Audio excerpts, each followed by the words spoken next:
Okay, cool. Hey, this is Anggie Watkins, your extreme encourager, coming to you for your live at 5 at 5, March 19th. This might be a very short 5. Hopefully, I can make it to 5.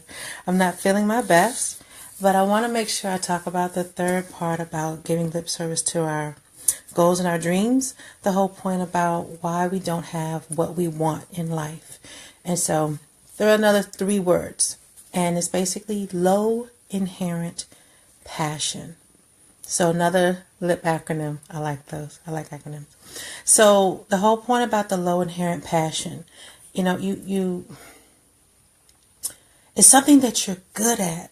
You may be doing something that you're good at, but you don't have a passion for it. It's not what your heart cries out for. Your heart is not craving to do this thing.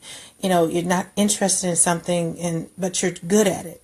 You're doing something that, is supposed to be what you're supposed to be doing. Everyone says it's what you're supposed to be doing. They're used to seeing you in that role. But there may be something missing because there's something else that you want that really, really drives you to, So the low inherent passion is a major culprit for not having what we really want. Because sometimes we're just playing it safe, going through the motions.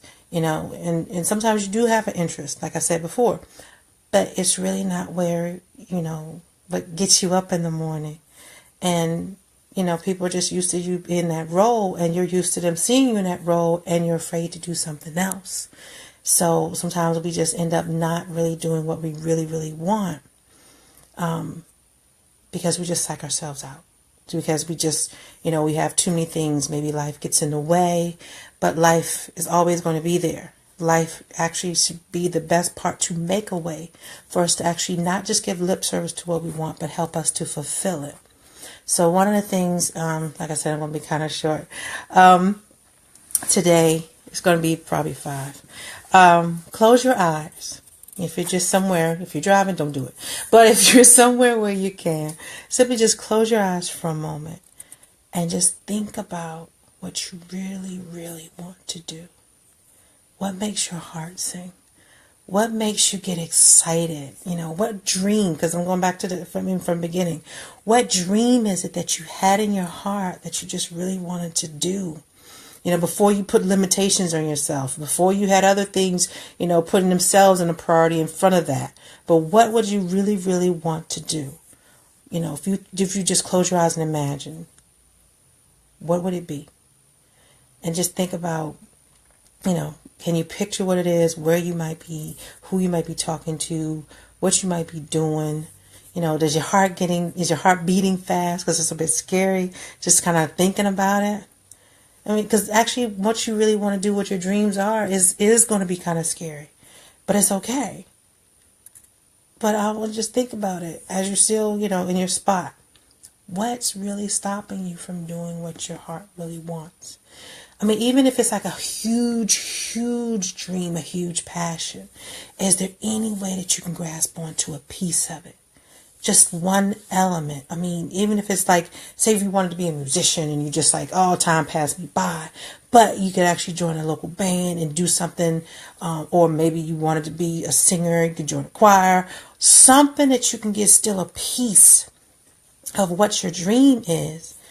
So you're not just giving lip service. So you can look back on yourself and back on your own life and not live with a regret like, this is one big if. Instead of having life with the big if in the middle of it is like, if I only did this or if I only tried that.